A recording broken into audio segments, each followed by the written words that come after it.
pour Daniel Drake. Pour rebondir sur le cinéma, il y a quand même le film qui s'appelait d'abord La Grande Frousse et qui est devenu La Cité de Voilà, ça c'est le moment fort. Et dans le scénariste que Gérard Klein qui est présent ici.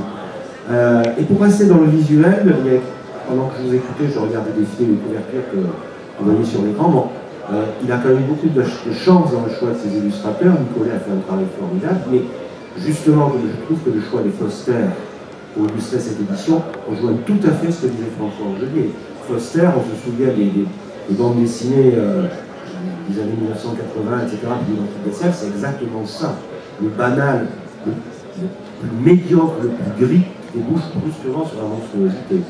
Et moi, j'ai à peu près le même parcours que toi, mon copain.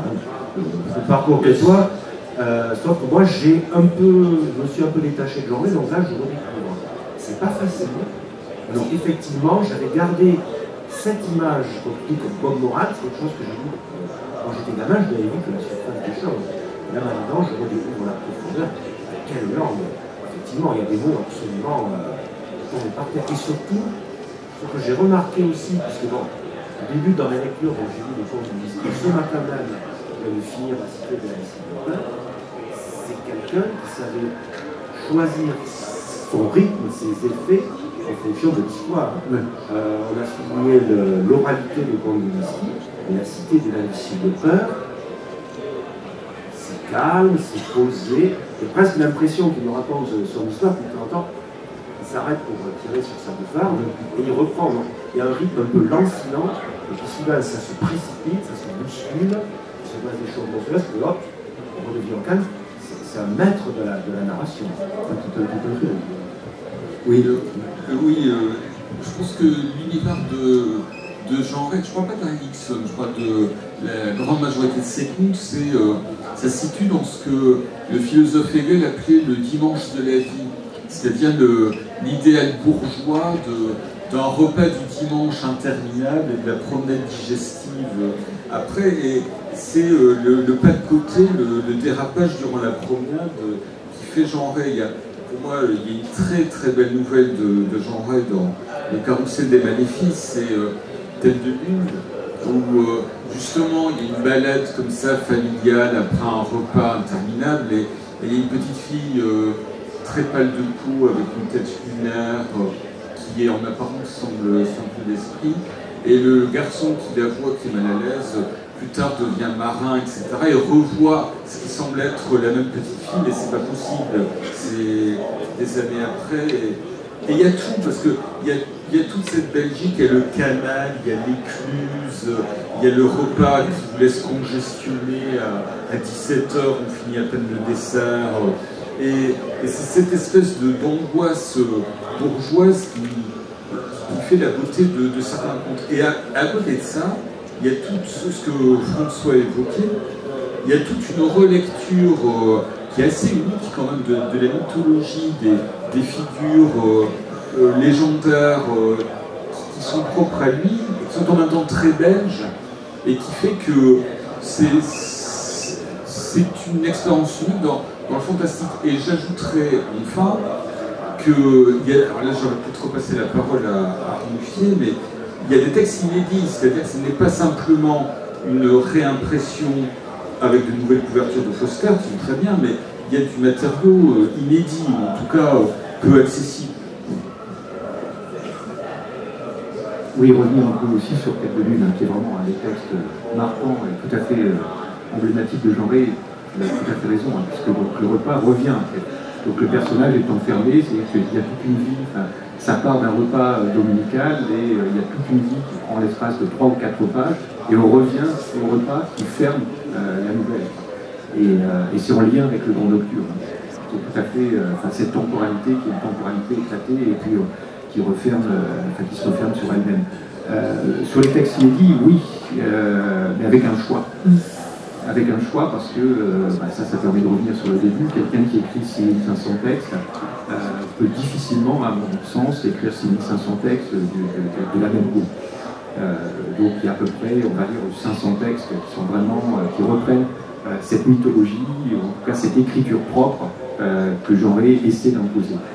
en permanence. Donc les inédits dans l'édition Alma portent écho à ces recueils, on va dire, principaux et ces romans majeurs. Il a écrit à peu près une vingtaine de romans aussi, qui sont des romans d'aventure pour un public familial et pour la jeunesse, qui portent écho à certaines mythologies, le jeu du regard, etc., qui renvoient à Malpertuis, mais qui n'ont pas la même densité, qui n'ont pas la même écriture, la même force d'écriture aussi, se mettent ton posé qui en même temps peut enchaîner avec des accélérés comme dans La Cité d'Indicible Peur, alors que ces romans d'aventure sont moins bien maîtrisés, ou en tout cas n'ont pas le même rythme et pas la même recherche de mots. Donc au niveau de l'édition Alma, il y a une sélection de ces textes qui portent écho pour vraiment montrer qu'il y a 500 textes où genré, essayer d'imposer, en tout cas c'est parfaitement, c'est travaillé.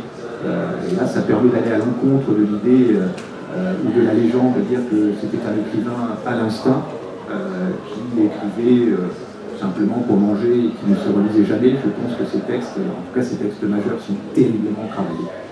Les manuscrits, donc c'est pour ça que je reviens aussi sur Tête de Lune.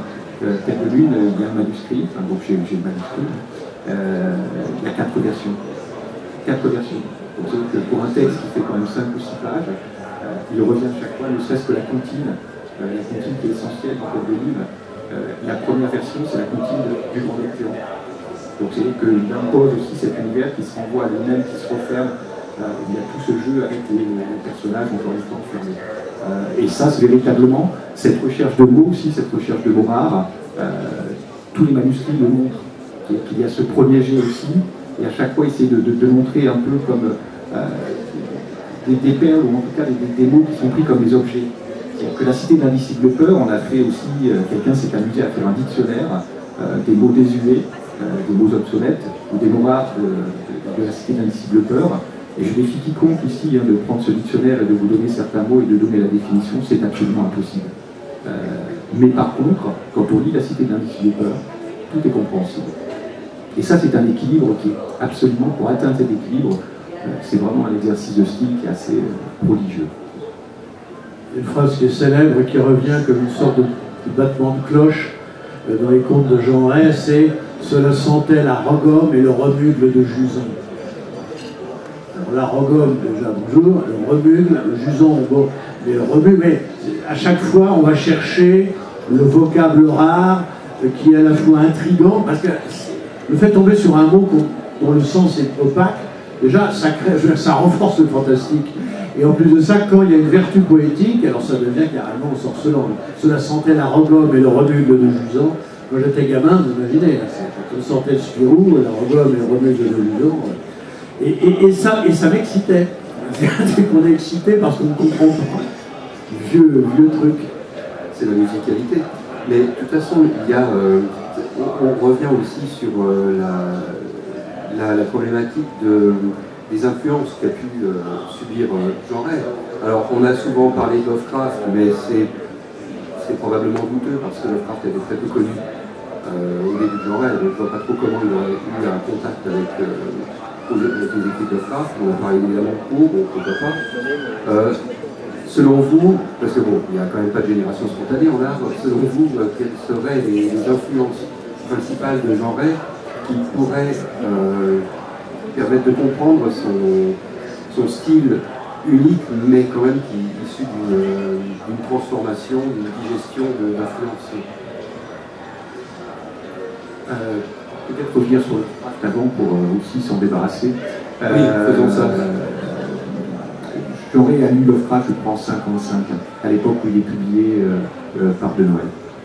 Donc là, il le dit très clairement, je viens de lire Lovecraft, donc on ne peut pas prétendre oui, ils ont été publiés ensemble en présent du futur. Alors, et par contre, Lovecraft, puisque j'avais commis un travail universitaire il y a une vingtaine d'années sur Jean Ray Lovecraft, et à l'époque, on n'avait pas Internet, c'était beaucoup plus compliqué pour trouver les sources, donc j'avais quand même mis quelques années à retrouver toute la correspondance de Lovecraft. Lovecraft a lu Jean Ray. Et ça, ils ont dit une chose. En fait, il dit 2 mots. Not bad. C'est tout. Donc c'était à peu près 3 ans de recherche pour trouver 2 mots. Maintenant, ça peut aller plus vite sur Internet, simplement parce que Jean Ray a été publié dans Weird Tales. Et donc, Lovecraft commentait tous les numéros de Weird Tales. Donc, il parle d'une nouvelle de Jean Ray, il dit ces 2 mots, simplement. Ça n'a pas il n'y a aucune influence aussi de genre sur Lovecraft, même si Lovecraft l'a lu quand même assez tôt. On va faire un bandeau commercial, Not Bad, de Lovecraft. On voit le professionnel. Comment faire de l'argent? Bon, donc en tout cas, l'affaire est réglée. Donc l'influence de Poe, ça se retrouve sur certains textes, au début, oui, effectivement, sur certains textes, mais plutôt les, on va dire d'un point de vue thématique, il n'y a pas le même aspect morbide. Et son influence, c'est quand même, en tout cas les influences, évidemment, il y a l'univers de Dickens, mais il y a aussi beaucoup le roman d'aventure français, même Pierre Benoît, c'est pour ça, Carton aussi. C'est qu'avant d'écrire Les Contes du Whisky, Jean Ray a sa revue, donc l'année du livre, et à l'époque, il fait à peu près, en l'espace de 2 ans, il fait 450 critiques de livres. Il fait 450 critiques de livres, donc c'est à peu près tout. Même s'il est influencé aussi, enfin, ou en tout cas s'il reconnaît l'influence d'Hivers et Maurice Renard, c'est tout ce qui est publié à l'époque. Et ce qui est très amusant, c'est quand même que ce qu'il lit à l'époque, quand il en fait la critique, il le réinvente. Donc il y a aussi un roman que je trouve assez, quand même, un roman de Jeanne Galzi, qui est La Petite Ville, je ne me souviens plus du titre aussi du roman. Et quand il le décrit, il en fait la critique, c'est exactement le scénario de La Cité d'Invisible Peur, qu'il va écrire 15 ans plus tard. Donc même si il y a quelques années, j'ai mis un peu de temps à trouver le roman de Jeanne Galzi, et ça n'a rien à voir avec ce que j'en ai dit. Donc c'est qu'il lit un roman, qui est aussi un roman qui est basé sur le dimanche, avec tout le monde s'épie, etc., mais qui n'a pas du tout la même densité de genre que La Cité de l'Invisible Peur, et il garde ça. Donc c'est-à-dire qu'il y a cette influence de Jeanne Galzi, mais qui est la Jeanne Galzi, en tout cas le roman que j'aurais pu imaginer à partir de ça. Donc je crois que cette influence, ça va être principalement dans les années 25, quand il a ce début de carrière, où il va de tous les côtés, puisqu'il n'écrit pas du fantastique en fait au départ. Il commence à écrire du fantastique relativement tardivement. 1919, Les Contes du Whisky, il a 38 ans. Donc c'est qu'il écrit du fantastique. Et quand il commence à écrire des récits qui sont plutôt des récits de déformation, d'anamorphose, de remise en cause du monde, ou en tout cas de la réalité, plus par les effets du whisky. Mais sur Les Contes du Whisky, il n'y a pas de surnaturel en tant que tel. C'est simplement véritablement des déformations. Si on veut vraiment dire c'est du fantastique, il y a à peu près 5 ou 6 nouvelles des Contes du Whisky qui renvoient. Donc c'est cette déformation du monde qui après va donner autre chose quand il y aura ces années qui ne sont pas des années importantes, ces 3 années de prison. Ces 3 années de prison où finalement quand il écrit La Ruelle ténébreuse de Tuté Mayence, il écrit ses textes en prison. Et il y a une densité, une dimension qu'on n'avait pas auparavant, c'est-à-dire que Les Contes du Whisky c'est quelque chose de choral. Donc ce sont les personnages qui s'expriment, ce sont les personnages le dialogue qui fait l'histoire. Et ce qui change après, avec cette écriture qui est parfois beaucoup plus longue, c'est que les personnages aussi sont seuls. C'est-à-dire que Tête de Lune, ce qui est vraiment prenant dans Tête de Lune, c'est que la fin de la nouvelle, c'est quand même le personnage qui est enfermé, qui parle de son enfermement. Et ça, on n'avait pas dans Les Contes du Whisky, c'était à chaque fois, c'était véritablement choral. Donc il y a cette influence qui est vraiment éparse, parce qu'il fait peu de pouvoir au niveau de ses lectures. Il n'amalgame pas, mais il imagine à partir de ce qu'il pourrait compléter. Il y a ce style qui justement emprunte en même temps à Carco et en même temps à tout ce qui est puissance. Donc il en fait cet assemblage. Et puis ces années de prison où finalement il y a ce personnage, cette impossibilité d'être unique, cette impossibilité de réussir à parler, de s'imposer. Donc ce style aussi se retrouve au niveau de la richesse aussi de l'écriture de genre, c'est cette alliance aussi de clichés, d'écriture blanche. Donc c'est d'avoir ce monde qui progresse, où tout est identique. Et ce monde est heurté parce qu'il y a toujours ces métaphores qui sont tout à fait étonnantes. Et qui veut dire, il a, au niveau d'écriture, la réalité est déjà déformée. Et ça, au milieu, c'est le personnage qui est seul et qui se dit comment suis-je pris dans ce monde. Et finalement, cet enfermement arrive à la fin et s'impose, et c'est ça qui est véritablement avec cette densité dramatique. Parce qu'il y a une densité dramatique au-delà du fantastique dans les récits de genre qui est vraiment assez prenante.